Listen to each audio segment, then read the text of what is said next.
Greetings and hello. Today I would like to talk about Operation High Jump from Admiral Richard Byrd's diary of the months of February and March 1947.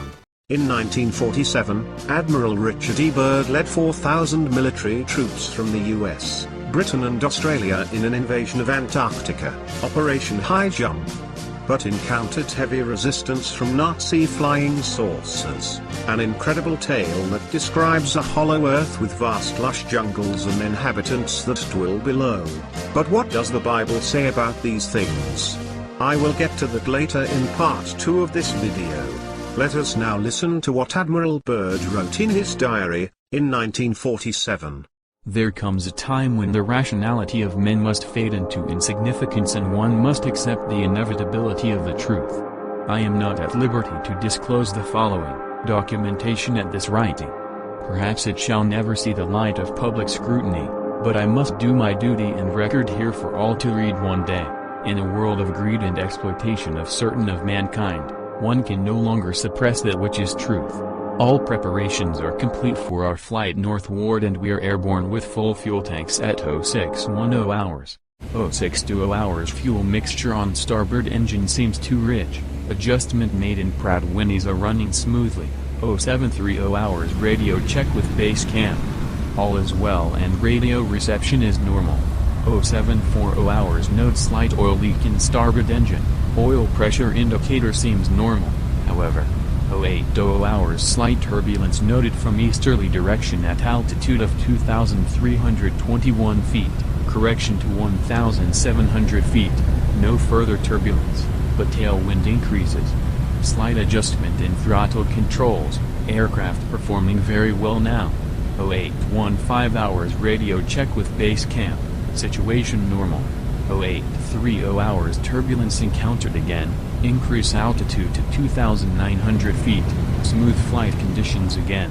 0910 hours vast ice and snow below, note coloration of yellowish nature, and dispersed in a linear pattern. Altering course for a better examination of this color pattern below. Circle this area 2 full turns and return to assigned compass heading. Position check made again to base camp, and relay information concerning colorations and the ice and snow. Below. Both magnetic and gyro compasses beginning to gyrate and wobble. We are unable to hold our heading by instrumentation. Take bearing with sun compass, yet all seems well. The controls are seemingly slow to respond and have sluggish quality, but there is no indication of icing. 0915 hours in the distance is what appears to be mountains. 0949 hours 29 minutes elapsed flight time from the first sighting of the mountains. It is no illusion. They are mountains and consisting of a small range that I have never seen before. 0955 hours altitude changed to 2,950 feet, encountering strong turbulence again. 1,000 hours we are crossing over the small mountain range and still proceeding northward as best as can be ascertained. Beyond the mountain range is what appears to be a valley, with a small river or stream running through the center portion. There should be no green valley below. Something is definitely wrong and abnormal here. We should be over ice and snow.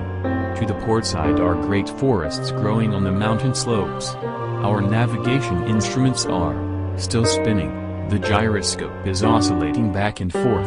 1005 hours I alter altitude to 1,400 feet and execute a sharp left turn to better examine the valley below.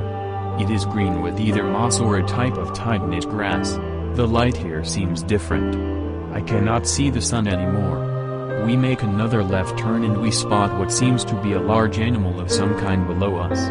It appears to be an elephant. No. It looks more like a mammoth. This is incredible. Yet, there it is. Decrease altitude to 1,000 feet and take binoculars to better examine the animal. It is confirmed, it is definitely a mammoth-like animal. Report this to base camp. 1,030 hours encountering more rolling green hills now.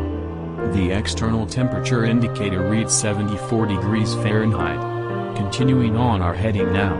Navigation instruments seem normal now. I am puzzled over their actions. Attempt to contact base camp. Radio is not functioning. 1,130 hours countryside below is more level and normal. if I may use that word. Ahead we spot what seems to be a city. This is impossible. Aircraft seems light and oddly buoyant. The controls refuse to respond. My God. Off our port and starboard wings are a strange type of aircraft. They are closing disc-shaped, rapidly alongside. They are and have a radiant quality to them. They are close enough now to see the markings on them. It is a type of swastika. This is fantastic. Where are we? What has happened? I tug at the controls again. They will not respond. We are caught in an invisible vice grip of some type. 1135 hours. Our radio crackles and a voice comes through in English with what perhaps is a slight Nordic or Germanic accent. The message is: Welcome, Admiral, to our domain. We shall land you in exactly 7 minutes. Relax, Admiral, you are in good hands. I note the engines of our plane have stopped running. The aircraft is under some strange control and is now turning itself. The controls are useless. 1140 hours. Another radio message received. We begin the landing process now. And in moments the plane shudders slightly, and begins a descent as though caught in some great unseen elevator. The downward motion is negligible, and we touch down with only a slight jolt. 1145 hours. I am making a hasty last entry in the flight log. Several men are approaching on foot toward our aircraft. They are tall with blonde hair. In the distance is a large, shimmering city pulsating with rainbow hues of color. I do not know what is going to happen now, but I see no signs of weapons on those approaching. I hear now a voice ordering me by name to open the cargo door. I comply. End log. From this point I write all the following events here from memory. It defies the imagination and would seem all but madness if it had not happened. The radioman and I are taken from the aircraft and we are received in a most cordial manner. We were then boarded on a small platform-like conveyance with no wheels. It moves us toward the glowing city with great swiftness. As we approach, the city seems to be made of a crystal material. Soon we arrive at a large building that is a type I have never seen before. It appears to be right out of the design board of Frank Lloyd Wright, or perhaps more correctly, out of a Buck Rogers setting. We are given some type of warm beverage which tasted like nothing I have ever savored before. It is delicious. After about 10 minutes, 2 of our wondrous appearing hosts come to our quarters and announce that I am to accompany them. I have no choice but to comply. I leave my radioman behind and we walk a short distance and enter into what seems to be an elevator. We descend downward for some moments, the machine stops, and the door lifts silently upward. We then proceed down a long hallway that is lit by a rose-colored light that seems to be emanating from the very walls themselves. One of the beings motions for us to stop before a great door. Over the door is an inscription that I cannot read. The great door slides noiselessly open and I am beckoned to enter. One of my hosts speaks. Have no fear, Admiral. You are to have an audience with the Master. I step inside and my eyes adjust to the beautiful coloration that seems to be filling the room completely. Then I begin to see my surroundings. What greeted my eyes is the most beautiful sight of my entire existence. It is in fact too beautiful and wondrous to describe. It is exquisite and delicate. I do not think there exists a human term that can describe it in any detail with justice. My thoughts are interrupted in a cordial manner by a warm rich voice of melodious quality.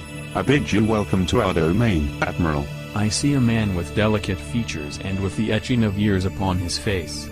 He is seated at a long table. He motions me to sit down in one of the chairs. After I am seated, he places his fingertips together and smiles. He speaks softly again, and conveys the following. We have let you enter here because you're of noble character and well known on the surface world, Admiral. Yes, you are in the domain of the Ariane, the inner world of the Earth. We shall not long delay your mission and you will be safely escorted back to the surface and for our distance beyond.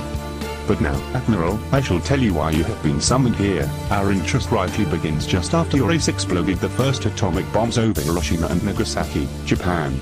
It was at that alarming time we sent our flying machines, the Fulgil Reds, to your surface world to investigate what your race had done.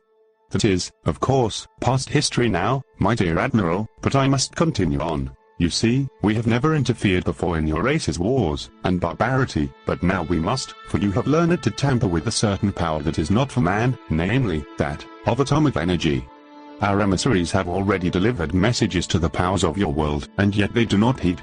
Now you have been chosen to be witness here that our world does exist. You see, our culture and science is many thousands of years beyond your race, Admiral.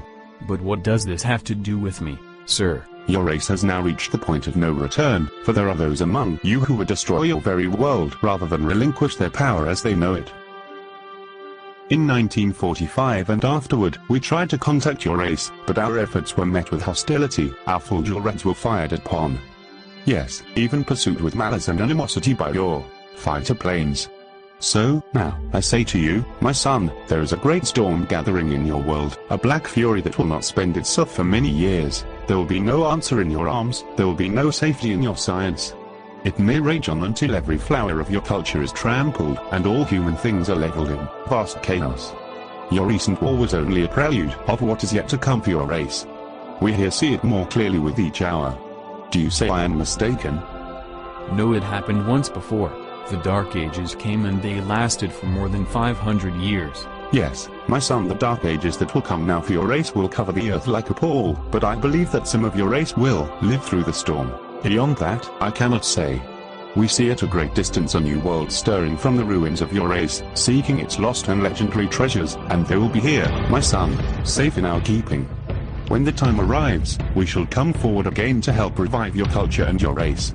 Perhaps, by then, you'll have learned the futility of war and its strife, and after that time, certain of your culture and science will be returned for your race to begin anew. You, my son, are to return to the surface world with this message. With these closing words, our meeting seemed at an end. I stood for a moment as in a dream, but, yet, I knew this was reality, and for some strange reason I bowed slightly.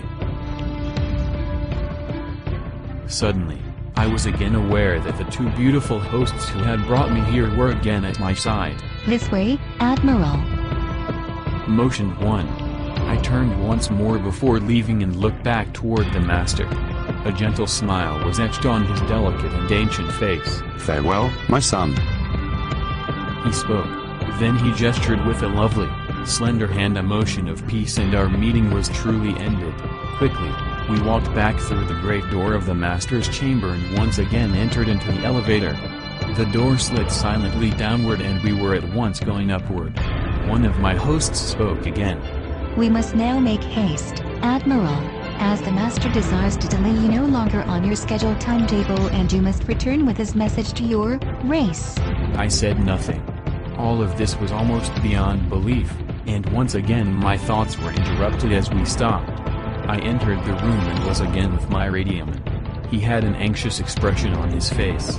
As I approached, I said, "It is all right, Howie, it is all right." The two beings motioned us toward the awaiting conveyance. We boarded, and soon arrived back at the aircraft. The engines were idling and we boarded immediately. The whole atmosphere seemed charged now with a certain air of urgency. After the cargo door was closed, the aircraft was immediately lifted by that unseen force, until we reached an altitude of 2,700 feet. Two of the aircraft were alongside for some distance, guiding us on our return way. I must state here, the airspeed indicator registered no reading, yet we were moving along at a very rapid rate. 215 hours a radio message comes through. We are leaving you now, Admiral. Your controls are free. Auf Wiedersehen.